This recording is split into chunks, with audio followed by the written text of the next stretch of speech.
On a warm summer night in Georgia, a 16-year-old girl walked home from a friend's house. She texted her mom. She laughed with her best friend. She never made it home. 6 months later, bones, a discarded gun, and a trail of lies led investigators to an unlikely suspect. A man sworn to protect. A police officer. This is the heartbreaking story of Susana Morales. A story of trust shattered, innocence stolen, and justice finally served. Stay with me as we unravel the chilling case of how a uniform turned into a disguise for a monster. It was the evening of July 26, 2022, in Norcross, Georgia. The sun had set, leaving behind a humid blanket of summer heat. The streets were dimly lit, the kind of suburban quiet that feels safe, familiar, almost comforting. That night, 16-year-old Susana Morales was spending time at a close friend's house. She was like so many teenagers her age, chatty, playful, always laughing at inside jokes that only her friends understood. Her phone buzzed constantly, messages back and forth with friends, little updates to her mom. At 9:40 p.m., she texted her mother, "On my way home." Just a simple message. Routine. Ordinary. The kind of text families exchange thousands of times, never thinking twice about it. Her walk home was short, less than a mile. She'd done it before, walking past familiar houses and cars parked along the street. By 10:07 p.m., her phone pinged one last time near Oak Lock Trace. After that, silence. No more messages. No more calls. Her family immediately noticed something was wrong. Susana was not the kind of girl to disappear without a word. Where her mother's calls went unanswered, panic set in. By midnight, the family had filed a missing persons report. But what they heard from the authorities was not what they wanted. Investigators initially treated the case as a possible runaway. She'll probably be back, some suggested. It was the assumption that far too many families of missing teens here, an assumption that cost precious hours. Meanwhile, Susana's parents knew in their hearts that something was terribly wrong. Their daughter didn't run away. She didn't stay out without notice. She was responsible, caring, connected. As the hours turned into days, and then into weeks, her family plastered missing posters across the city. Vigils were held. They begged for leads. They prayed for her safe return. But the trail had gone cold. What no one knew at the time was that Susana had crossed paths with a man who carried authority. A man in uniform. A man she might have trusted, but shouldn't have. For 6 months, Susana's family lived in torment. Every knock on the door could have been news. Every phone call sent their hearts racing. Each time a body was found in Georgia, they braced themselves for confirmation. Then, on February 6, 2023, the truth surfaced. Along Highway 316 in Gwinnett County, a passerby stumbled upon human remains. The area was wooded, the kind of stretch of road that people rarely walk through.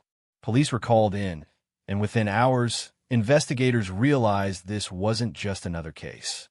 Nearby the remains, investigators recovered clothing and, most importantly, a gun. This single weapon cracked open the investigation. Ballistic checks revealed that the gun belonged to Miles Bryant, a 22-year-old police officer with the Dorville Police Department. At first, Bryant claimed his gun had been stolen. He filed a report weeks earlier, insisting it had gone missing from his car. But investigators weren't convinced. Why would a stolen gun suddenly appear beside human remains? The deeper detectives dug, the more incriminating the evidence became. Cell tower data showed Bryant's phone pinging in the same area where Susana's phone had last been active. His internet history painted a chilling picture. Searches about decomposition, cadaver dogs, and concealing evidence.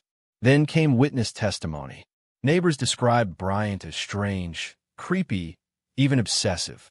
He often lingered around the neighborhood, sometimes without reason. What's worse, it became clear that Bryant had used his position as a police officer to avoid suspicion. He had the authority, the badge, the gun, and he believed those things made him untouchable. On February 13, 2023, just 1 week after Susana's remains were found, Bryant was arrested. The charges were grave: kidnapping, murder, making false statements. For the Morales family, the nightmare deepened. Not only had their daughter been stolen from them, but the person responsible was someone the community was supposed to trust. The trial of Miles Bryant would last months, capturing headlines across the country. It wasn't just another murder trial. It was a case that questioned the very integrity of law enforcement. In court, prosecutors presented an overwhelming amount of evidence. The gun, found at the scene. The phone records, placing Bryant at the same location as Susana. The lies in his official police report. The haunting search history that revealed his state of mind. Jurors listened to Susana's family describe her, a bright, kind, loving girl who dreamed of becoming someone who would help others. A life cut short by someone sworn to protect. The defense fought hard. They tried to sow doubt, suggesting the evidence was circumstantial, that others could have planted the gun, that phone towers were unreliable. But the weight of the evidence was too great. By June 2024, the jury delivered its verdict, guilty of malice murder, felony murder, and kidnapping. The sentencing was swift and final, life in prison without parole. Inside the courtroom, Susana's family cried as the words echoed through the room. There was no bringing her back. Their daughter was gone forever. But justice, at least, was delivered. Still, the case left deep scars. Communities began asking hard questions. How could someone like Bryant wear a badge? How do we prevent predators from hiding in plain sight behind positions of authority? Susana's story became a rallying cry. Her name carried weight not only in Georgia, but across the nation, sparking conversations about accountability, trust, and the vulnerabilities of young people. At just 16 years old, Susana Morales had her entire life ahead of her. Dreams, goals, laughter, love. That was stolen by a man who abused his position. Her story reminds us of a painful truth. Uniforms don't always mean protection. Sometimes they're a mask. But Susana's memory lives on. Her story will not be forgotten. And by remembering her, we demand a safer future for every child who deserves to make it home. This has been a heartbreaking case of Susana Morales. If you found this story important, share it so her memory never fades and so justice remains more than just a courtroom word. And if you want more true crime stories told with depth, accuracy, and respect, hit subscribe, like, and turn on the notification bell. Because behind every headline, there's a human story that deserves to be told.